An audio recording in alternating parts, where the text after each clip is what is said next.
7 years had passed since Kira chose a mechanic instead of an empire. The old storage room had become something that looked almost like a real home. The walls had engineering drawings next to human art.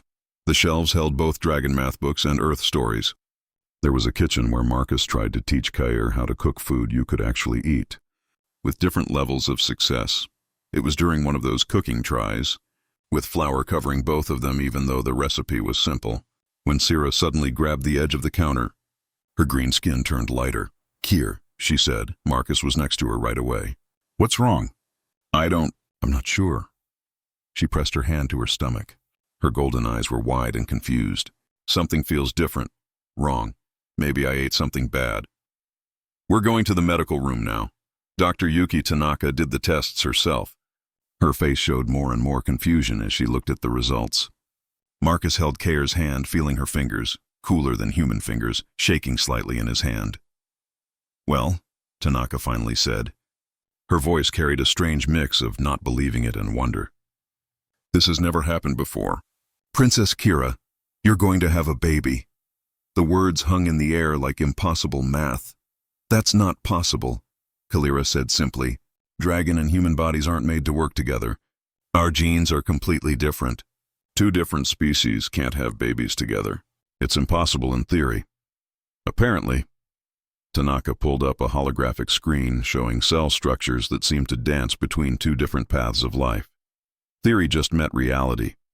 The baby is growing with mixed genes I've never seen written down anywhere. It's like your 2 bodies are working together, figuring things out." Marcus stared at the screen. His mind struggled to understand. "We're having a baby." "You're having something completely new," Tanaka corrected. "This child will be the first human-dragon mix ever recorded. I'll need to watch this very carefully. We're in unknown territory." After they left the medical room, walking through the industrial area during the day, Sira stopped at their usual viewing spot where they could see Saturn's rings painting the horizon. "Marcus," she said quietly, "this changes everything. A mixed child. The Empire will have to know. Diplomatic rules require reporting any important biological developments. And when they find out, we'll deal with it," Marcus said, pulling her close. "Together like we always do. You're not afraid?" "Terrified," he admitted. "But also, Kira, we're going to have a child." "Our child.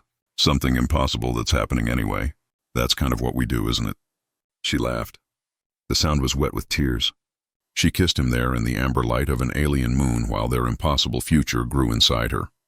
But neither of them noticed the Dragon Scout ship in high orbit, its sensors recording everything, sending data back to an empire that had been watching far more carefully than they realized.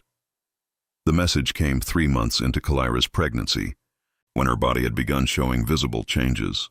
Her stomach was swelling in ways that made even the colony's regular people whisper in amazed confusion.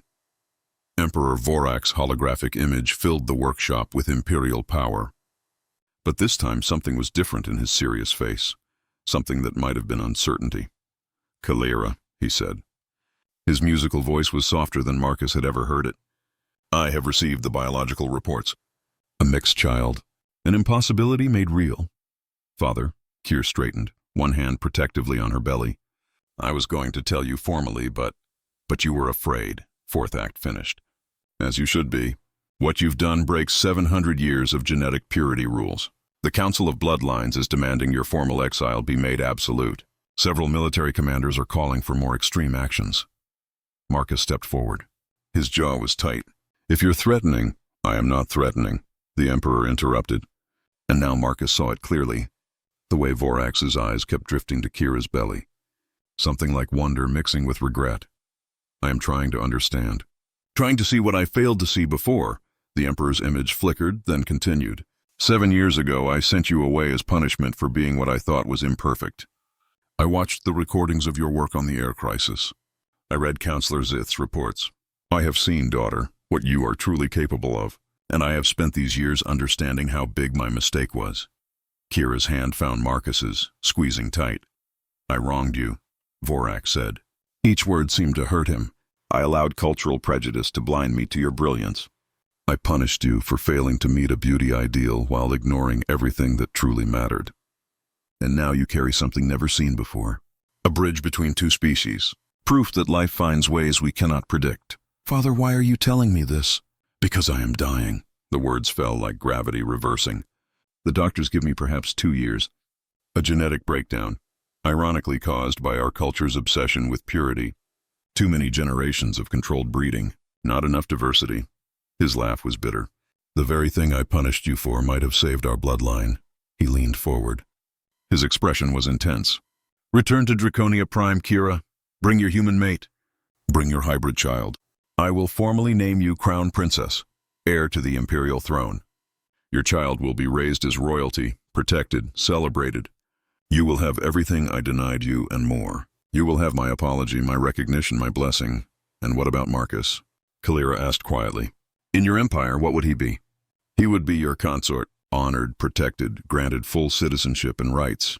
As the human who married above his station, Kalira finished. The primitive who got lucky. The curiosity in your court. Vorak's expression tightened.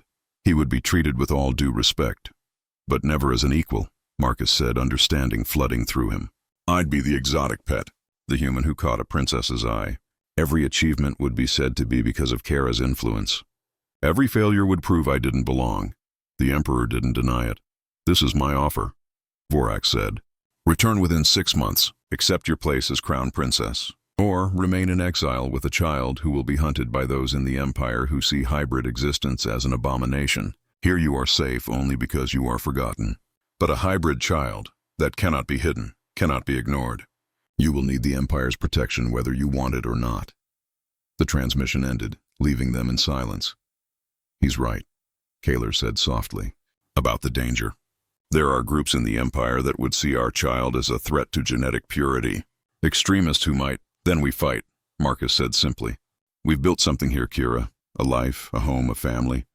I won't give that up because some empire thinks they get to decide what kinds of love are acceptable.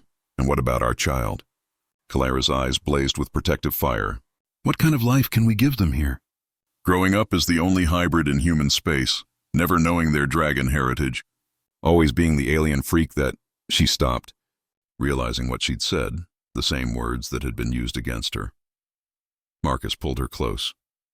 Our child will grow up knowing they're loved, knowing they're wanted, knowing their mother is the most brilliant person in 700 worlds, and their father is a pretty decent mechanic who makes terrible jokes. He kissed her forehead. That's what we can give them. Not an empire, not a throne, but a home where they don't have to be perfect to be valued. You make it sound simple. It's not simple. It's just the only choice I can live with. What neither of them knew was that in the shadows of Dragon Court, other forces were moving. Forces that saw Emperor Vorax's sentimentality as weakness, and a hybrid child as the perfect excuse to seize power. They married in the colony's plant garden, a converted plant-growing room where earth plants grew alongside dragon specimens Kira had grown, creating a strange and beautiful fusion of two worlds. Governor Castellanos led the ceremony. Reading vows Marcus and Kira had written themselves. Dr. Tanaka stood as witness alongside the engineering team that had become their family. Even Diego Rohr attended, keeping respectful distance, but present. 7 years of watching Kair save the colony had taught him something about recognizing value. Chira wore robes that combined dragon elegance with human practicality, changed to fit her 6-month pregnancy.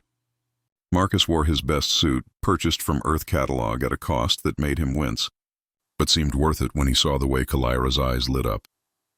I, Marcus Chen, he said when his turn came, voice steady despite his hammering heart. Take you, Kira, as my wife. Not my princess, not my employer, my partner, my equal, the person who makes me want to be better than I am.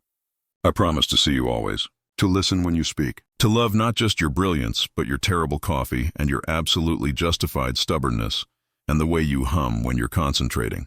I promise to be home. Kalira's voice carried its musical sounds, but trembled with emotion. I, Kaler, take you, Marcus, as my husband. You saw me when I was invisible. You valued me when I was worthless. You offered me something I'd never had, the freedom to be imperfect and still be loved.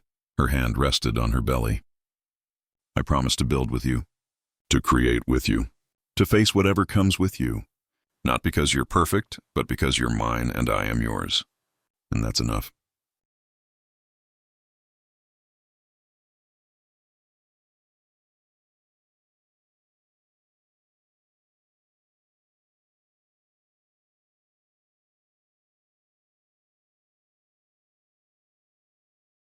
When they kissed, the small crowd erupted in applause.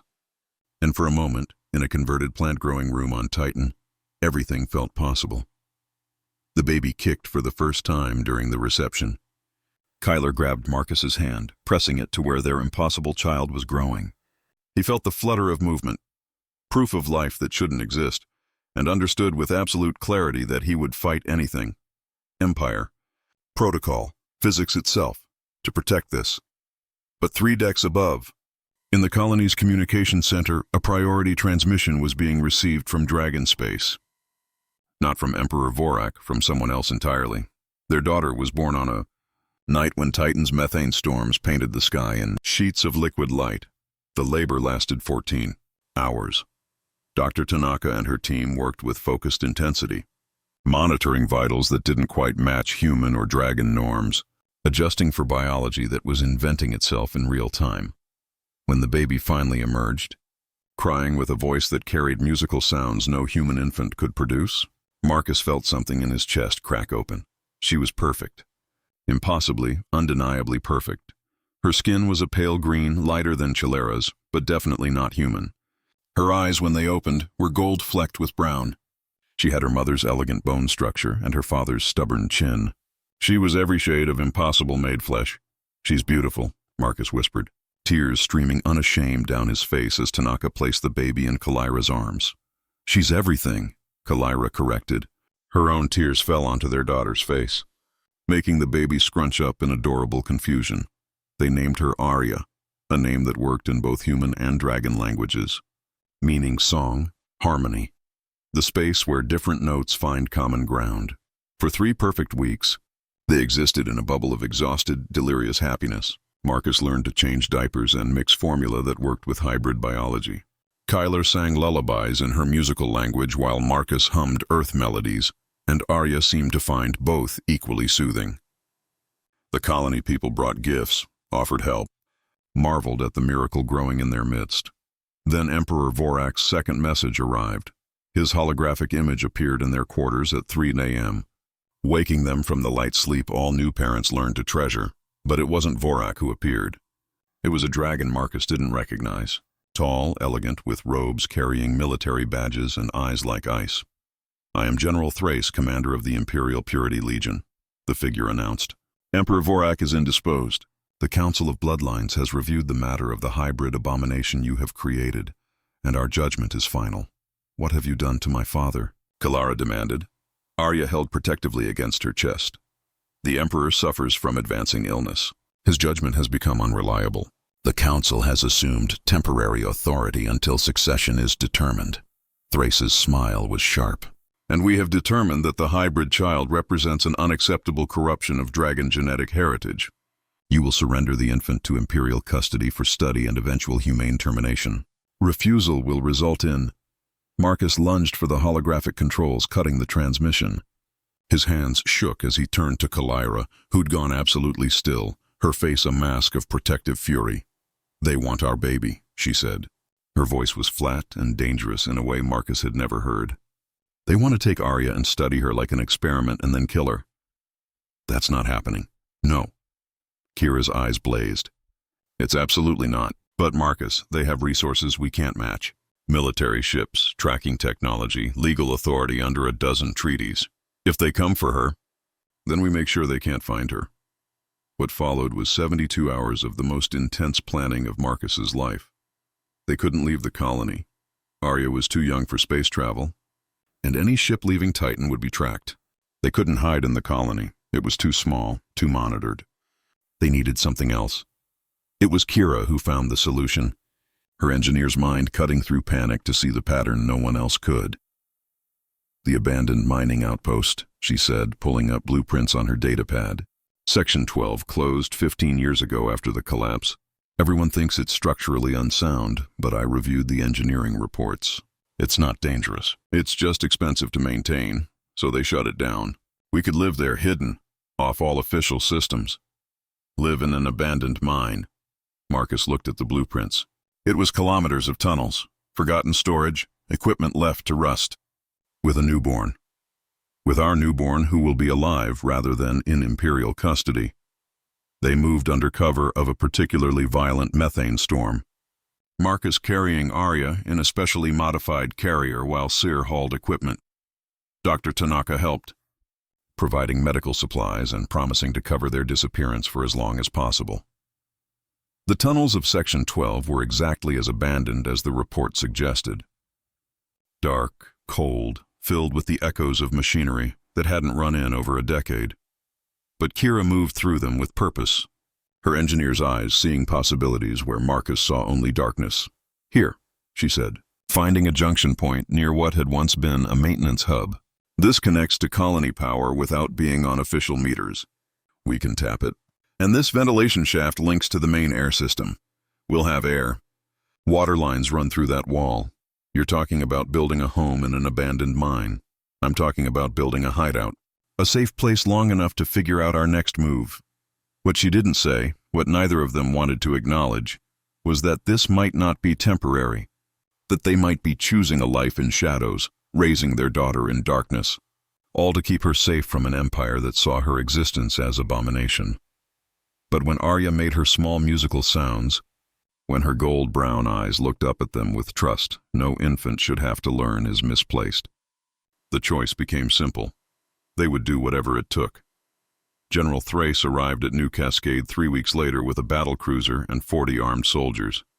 Governor Castellanos, to his credit, refused to cooperate, standing in his office with Dr. Tanaka beside him, insisting he had no idea where Marcus and Chilera had gone. "They left during the storm," Castellanos said. His voice was steady despite the armed dragons in his office. "Took a transport pod. We lost tracking in the atmospheric interference. They could be anywhere in the Saturn system by now." Thrace studied him with cold eyes. "You're lying. No transport pods are missing. Every vessel is accounted for." "Then they're still on Titan." Castellanos spread his hands. "It's a big moon. Feel free to search." What followed was 2 weeks of systematic harassment. Dragon soldiers swept through the colony, scanning every compartment, questioning every person. They found nothing because there was nothing to find. Marcus and Kyler had vanished into the infrastructure itself, becoming ghosts in the colony's skeleton. In Section 12, they lived in a reality that felt like suspended time. Marcus rigged power from the main grid, careful to keep the usage small enough to avoid detection. Kyler purified water using equipment she'd rebuilt from salvage. They slept in shifts, took turns caring for Arya, survived on ration bars and recycled hope. Arya thrived despite everything. She grew faster than human infants, her hybrid biology apparently taking the advantages of both species. By 2 months, she could hold her head up steadily. By 3, she was babbling in sounds that seemed to shift between human sounds and dragon music. "She's trying to talk," Kira said one evening, watching Arya make elaborate sounds at a piece of salvaged equipment that had somehow become her favorite toy. Both languages at once. She doesn't know they're supposed to be separate.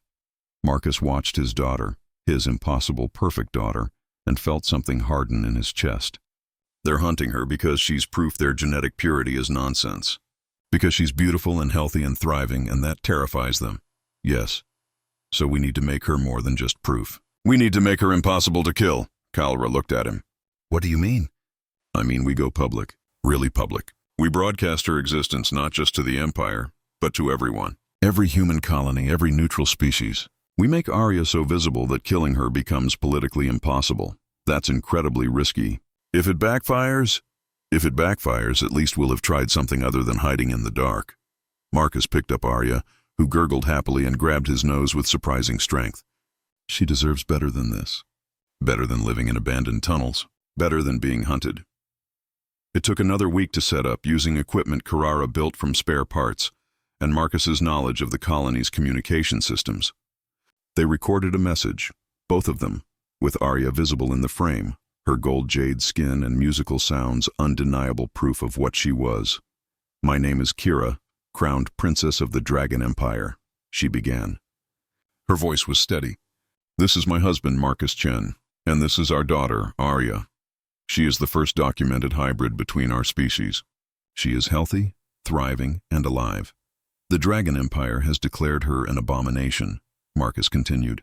"They want to take her, study her, and kill her because her existence challenges their belief in genetic purity. Because she's proof that life is more creative than... We're making this public, Kira said, holding Arya close. Because our daughter deserves to exist. Because love that creates life shouldn't be punished. Because if the Empire kills her, the galaxy should know what they've done. They broadcast it on every frequency, sent it through every channel, uploaded it to every network they could access. Within hours, it had spread through human space. Within days, it had reached neutral territories. Within a week, the galaxy was watching. The response was explosive. Human colonies expressed outrage at the dragon threat. Neutral species councils called for diplomatic intervention. Even within the Dragon Empire, voices began to rise. Younger generations questioning the Purity Legion's extremism. Scientists fascinated by the biological implications. Citizens who saw a baby and refused to accept her execution as justice. General Thrace, suddenly facing not just a hidden target, but a galactic incident, found his authority challenged at every turn. The Council of Bloodlines fractured into groups, some supporting immediate action, others advocating caution, still others arguing that Arya's existence might be studied rather than eliminated. And in the Imperial Medical Center on Draconia Prime, Emperor Vorak watched the broadcast from his deathbed, saw his daughter holding his hybrid granddaughter, and made a decision that would change everything. He activated his emergency executive authority, powers reserved for moments of imperial crisis, and issued a decree that transmitted across every official channel. Princess Kae and her hybrid daughter are under my direct protection. Any action taken against them will be considered treason against the imperial throne. Furthermore, I formally name Ci as crowned princess and heir to the empire. Her daughter Arya is recognized as imperial bloodline. This is my final decree. The transmission ended with Vorax's vital signs flatlining. The Emperor was dead. And in the abandoned tunnels of Section 12, Marcus and Kaer looked at each other, understanding that everything had changed and nothing would ever be simple again. The funeral summons arrived 3 days after Vorak's death. It wasn't a request. It was a command backed by imperial rules that even hiding in abandoned tunnels couldn't avoid. If Kira didn't attend her father's funeral and claim the throne, her absence would be considered giving up, leaving the Empire to the Council of Bloodlines, which meant leaving it to General Thrace and the Purity Legion. "We have to go," Kira said. Her voice was heavy. "If I don't claim succession, they'll use it as legal justification to hunt Arya. My father gave us protection with his last breath." "I can't waste that. Going to Draconia Prime with Arya is insane," Marcus countered. "It's walking into the lion's den with our daughter as bait. It's claiming what my father gave us, what he should have given me decades ago." They argued for hours, Arya sleeping peacefully between them, unaware that her entire future hung in balance. Finally, Marcus understood what Ka had understood from the beginning. They had no choice that wasn't terrible. The only question was which terrible choice gave Arya the best chance to survive. They emerged from Section 12 to find Governor Castellanos waiting with a dragon diplomatic vessel, not a military ship, but a civilian transport carrying neutral ambassadors and human observers. The galaxy's eyes were watching. Public execution had become politically impossible. The journey to Draconia Prime took 5 days. Marcus spent them teaching Arya to smile, making her laugh with ridiculous faces, trying to give her normal moments in a thoroughly abnormal situation. Kira reviewed Imperial succession rules and prepared for battles that would be fought with law and tradition instead of weapons. Draconia Prime appeared in the viewport like a jewel of severity, all elegant towers and controlled beauty, a planet-wide monument to perfect appearance. Marcus felt his stomach tighten, understanding viscerally what Kalira had tried to escape. The funeral was everything he'd feared.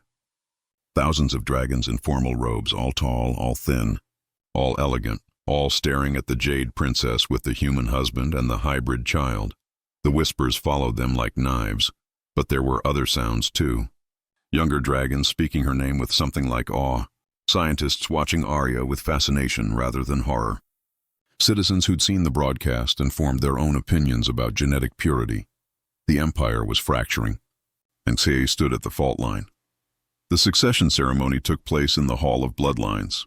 A massive change. Marcus pulled her close, breathing in her scent that still smelled like workshop oil and coffee despite the palace's perfumed air. "Then we fight," he agreed. But Ka, when this is over, win or lose, we're going home. Back to Titan. Back to our actual home. Deal. They didn't know that several floors below, General Thrace was meeting with the hardliners of the Purity Legion, making plans that didn't care about one-year trials or political compromise. They didn't know that Arya's very existence had become a symbol for progressives who saw hope for the Empire's future and for extremists who saw existential threat. They didn't know that the real battle was only beginning, but they would learn. The first 6 months on Draconia. Prime passed in tension that never lessened. Callier worked 18 hours a day in the Imperial laboratories, carefully documenting every aspect of Arya's development, building case after case of scientific evidence that hybrid biology was not abomination, but evolution. Arya thrived despite everything. At 6 months, she could already sit up alone, babble in 2 languages at the same time, and had developed what Dr. Tanaka, who'd been brought in as medical consultant, described as remarkable accelerated cognition. Her immune system was stronger than any pure dragon or human infant. Her physical development exceeded both species. She was living proof of Kira's theory, and that made her more dangerous than ever. Marcus spent his days navigating Imperial Palace politics, attending meetings where he was systematically ignored, smiling politely through barely hidden insults about his inferior status, learning which dragons were potential allies and which actively wished his daughter dead. General Thrace definitely belonged to the second category. The commander of the Purity Legion appeared one night in their quarters, unannounced, accompanied by 2 armed guards. Arya was sleeping in the adjoining bedroom. Marcus instinctively positioned himself between Thrace and the bedroom door. "What do you want?" he asked. His voice was low but firm. "To talk," Thrace said softly. "Only to talk, mechanic. Or can humans not civilize themselves enough for conversation?" Kira emerged from the adjacent laboratory, her golden eyes narrowing at the sight of the general. "It's late, General. If you have official business, you can schedule it through appropriate channels. My business is unofficial." Thrace moved toward the balcony, looking down at the city below with its perfect geometry. "I admire your determination, Princess. Truly. 6 months of exhausting research, hundreds of hours of documentation, all to prove your daughter deserves to live." "My daughter doesn't need to prove anything. She exists."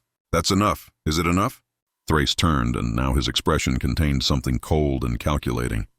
"Tell me, Princess, how many dragons have seen your research and actually changed their minds? How many on the council have admitted you were right?" The silence answered for her. "Exactly.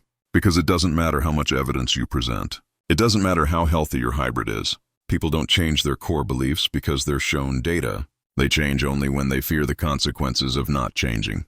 He smiled sharply. "And you don't inspire fear, Princess. You inspire pity. Get out of our quarters," Marcus said. His voice was dangerously calm. "I'll leave. But first, an offer. The last one you'll receive."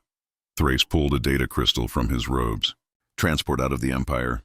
False identities. Resources enough to live comfortably in neutral space. Take this. Take your hybrid and disappear. Leave succession to those who understand what the Empire truly needs." "And if we refuse?" Kira asked. "Then events will follow their natural course." "Accidents happen, Princess, even in the Imperial Palace. Especially to hybrids whose existence destabilizes centuries of tradition."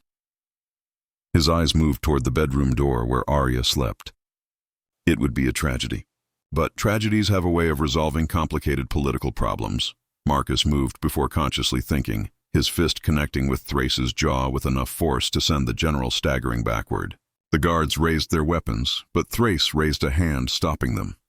"Interesting," he said, touching his bleeding lip. "The primitive has some fire after all." He dropped the data crystal on the floor. "The offer expires in 48 hours.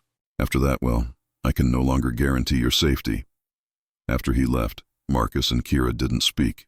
They simply went to Arya's room, watching her sleep, her pale jade skin glowing softly in Draconia Prime's light. "We can't stay," Marcus said finally. "Not if he's openly threatening her. If we leave, we lose everything. My father's protection, the possibility of changing the Empire, the chance to give Arya a future where she doesn't have to hide. If we stay, he'll kill her." Kalira closed her eyes, tears tracing lines down her face. "Then we fight one last time. We make seeing Arya impossible to ignore. Make her value so obvious that even the Council can't deny it." "How?" "The Species Assembly 3 weeks from now. Every member world of the Intergalactic Pact sends representatives. It'll be broadcast across 500 systems. She opened her eyes, and in them Marcus saw the determination that had made him fall in love with her. I present my research there in front of the galaxy.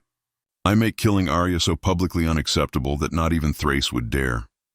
And if it doesn't work, then we take his data crystal and run as far as we can. The following 3 weeks were the most intense of Marcus's life. Kara worked almost without sleep, perfecting her presentation, gathering data, building a scientific case so solid it defied denial. Marcus, meanwhile, worked back channels, connecting with human diplomats, contacting neutral colonies, building public support for what Ka was about to do. Arya, oblivious to everything, continued developing miraculously. She learned to crawl. She said her first word, "Papa," with dragon music that made him cry. She smiled at strangers in the palace corridors. Her joy so genuine that even severe dragons found their expressions softening. She was the best evidence of Kyr's theory, that love crossing. Boundaries create something stronger than purity hiding behind walls. The night before the assembly, Marcus found Sira on the balcony again, Arya asleep against her shoulder, both silhouetted by the city's lights. "Ready?" he asked. Terrified, she admitted. "Tomorrow I tell the galaxy my daughter deserves to live. And if they don't believe me, if they vote against us, then we run. Together.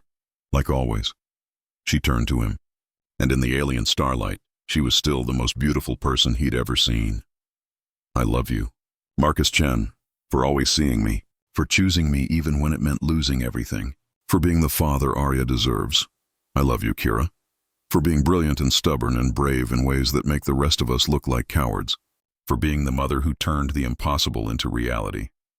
They kissed, their daughter sleeping between them on a planet that wanted them dead, the night before betting everything on one last hope. The species assembly met in the Grand Hall of the Pact, a massive structure that could hold representatives from 500 different species, each with their own air, gravity, and environmental needs. Holograms floated in the air, sending the assembly to 1 billion observers across the galaxy. Kalira stepped to the podium with Arya in her arms, Marcus at her side. The silence that fell was absolute. "My name is Sira," she began. Her voice carried music that translation systems struggled to process. "I am Princess of the Dragon Empire. This is my daughter, Arya. And I'm going to tell you why her existence matters to every one of you." What followed was an hour of the most brilliant scientific presentation Marcus had ever witnessed. Kira didn't appeal to emotion. She appealed to data. She showed comparison development rates. She documented immune system strength. She presented genetic analysis proving that hybrid biology wasn't dissolution, but synthesis. "Every species in this chamber faces evolutionary challenges," she said. Her passion made her voice resonate. "Genetic breakdown, environmental vulnerabilities, biological limits. We believe purity protects us, but evolutionary history proves otherwise. Diversity creates resilience. Mixing creates strength." She lifted Arya higher, letting the cameras capture every detail of her daughter. "This child is proof, not just of love between species, but of biological potential. She's stronger than either of her parents. She's more adaptable than any pure line. She's the future, if we're brave enough to embrace it." The hall erupted in debate. Some species applauded, others protested. The Dragon Council looked divided, some members clearly moved, others like Thrace radiating fury. Then a voice cut through the chaos. "Motion to vote," called an ambassador from a species Marcus didn't recognize, something with tentacles and glowing parts. "I propose the Assembly formally recognize the rights of hybrid beings under Intergalactic Pact protection.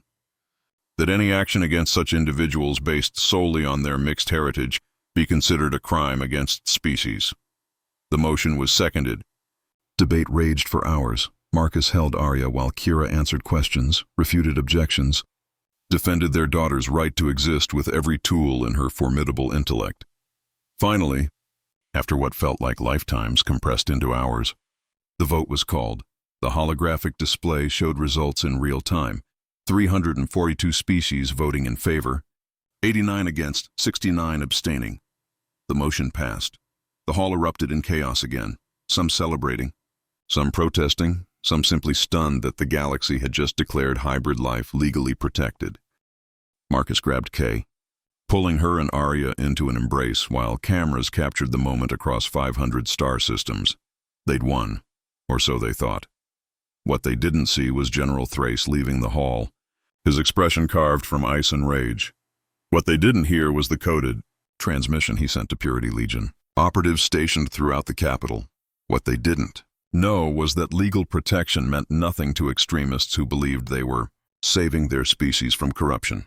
The attack came 3 hours later as Marcus and Kira were returning to their quarters, still celebrating, still believing the worst was behind them. 4 dragon soldiers in unmarked armor materialized from a service corridor. Weapons raised, Marcus reacted on instinct, throwing himself between the soldiers and his family. Feeling the searing pain of an energy blast catch his shoulder, he went down hard, vision swimming, dimly aware of Kalira screaming, of Arya crying, of boots approaching. Then other sounds, shouts, weapons fire, the heavy footsteps of palace guards responding.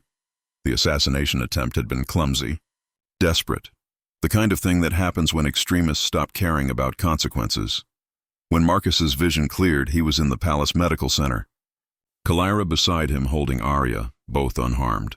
Dr. Tanaka was treating his shoulder with the kind of grim efficiency that said she'd seen too many wounds lately. "You're lucky," she said. "Another 2 inches and it would have hit your heart. As it is, you'll heal fine, though you'll have an impressive scar." "The soldiers?" Marcus asked. "Dead. Palace guards killed them all.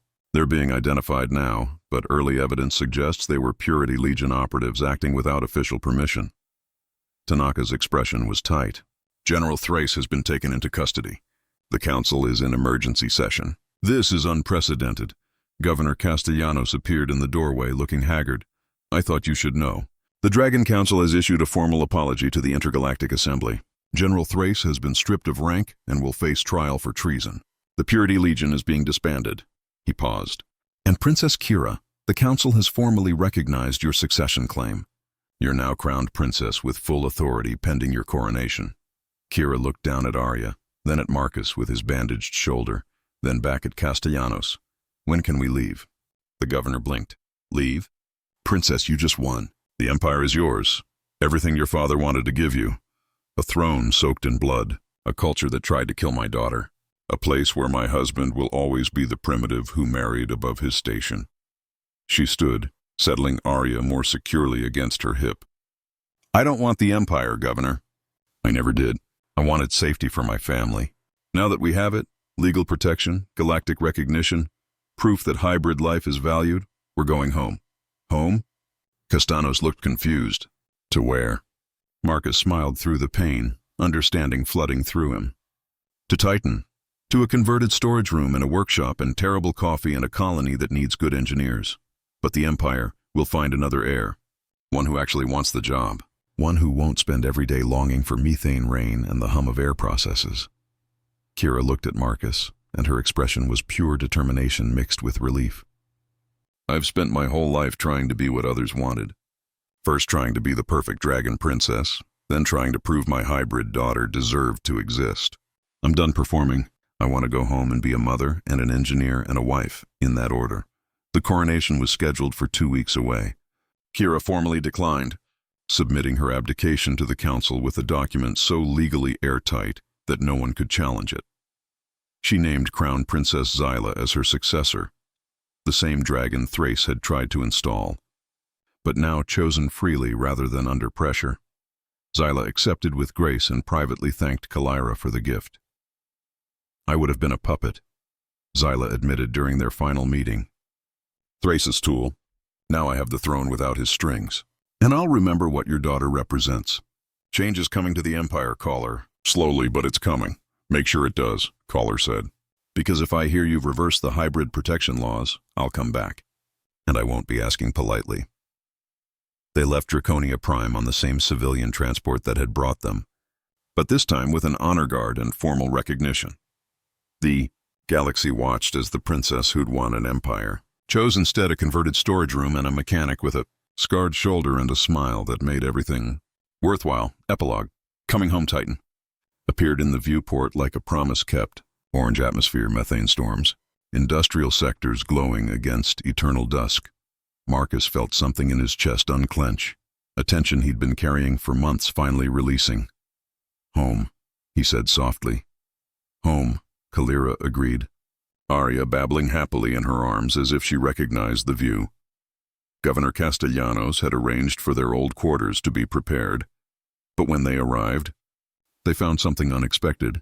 The converted storage room had been transformed, expanded into a proper home using adjacent spaces, with a nursery for Arya, a laboratory for Kyler, and even a small workshop for Marcus. The colony had done it collectively, people donating time and materials, engineers building with the kind of precision usually reserved for life support systems. A banner hung across the entrance. "Welcome home." Dr. Tanaka was waiting, along with what looked like half the colony's population. "We figured you'd come back," she said, smiling. "You're too stubborn to stay away, and we wanted you to know you have family here. Real family." The weeks that followed felt like returning to a life Marcus hadn't realized he'd lost. He went back to maintaining air processes. Sierra returned to solving impossible engineering problems. Arya learned to walk in corridors where everyone knew her name, learned to talk in 2 languages that the colony's children found endlessly fascinating, grew up surrounded by humans who saw her hybrid nature as wonderful rather than wrong. They had a second child 3 years later, a son they named Violin, who had his father's brown eyes and his mother's jade skin and his sister's impossible joy. Then a third, another daughter named Lyra, who inherited her mother's engineering genius and her father's terrible sense of humor. Their family became legend in the colony, but the kind of legend that walked through corridors and said hello, that fixed broken equipment and taught children math, that made terrible coffee and laughed at their own mistakes. 10 years after leaving Draconia Prime, Kalra received a transmission from Crown Princess Zyla. The Empire had officially abolished genetic purity laws. Hybrid families were forming across Dragon space. Scientists were documenting the benefits of genetic diversity. The culture was changing, slowly but changing. "You started this," Zyla's message said, "by refusing to be what we demanded, by choosing love over empire. Thank you." Kira watched the message with Marcus beside her, their 3 children playing in the next room, and felt something she'd never quite felt before: complete peace. "Do you ever regret it?" Marcus asked. "Giving up the throne? Everything you could have had?" Kalira looked at their children, then at the view outside their window, Titan's industrial sector, the air processes humming their eternal song, Saturn hanging in the sky like a jewel. "I gave up nothing," she said. "I gained everything." That night, as methane rain fell in slow motion and their children slept peacefully, Marcus and Kalira stood together on their small balcony, watching the colony they'd saved continue its work of survival. They held each other in the amber light, 2 people who'd chosen impossible love and made it work through stubbornness and brilliance, and refusing to accept the universe's limitations. "You know what I think?" Marcus said. "I think we won." "We definitely won." Keller leaned into him. "We got everything that matters. Love, family, home, a place where our children can be themselves without apology. And terrible coffee, and terrible coffee." She laughed, that musical sound that still made his heart skip. "Though I've been working on a new blend. I think this one might actually be drinkable. I'll believe it when I taste it." They stood there as Titan turned beneath its eternal sky, as Saturn's rings painted everything in shades of gold, as their impossible family slept safe behind them. They'd fought empires and prejudice and politics. They'd risked everything for the right to simply exist, and in the end, they'd won, not by becoming what others wanted, but by being exactly who they were. Sometimes the greatest victory isn't conquering the universe. It's building a home where love matters more than genetics, where children can be hybrid and happy, where a mechanic and a princess can share terrible coffee and call it perfect. Sometimes the weight we choose to carry is exactly the weight we need, and sometimes impossibility is just another word for love.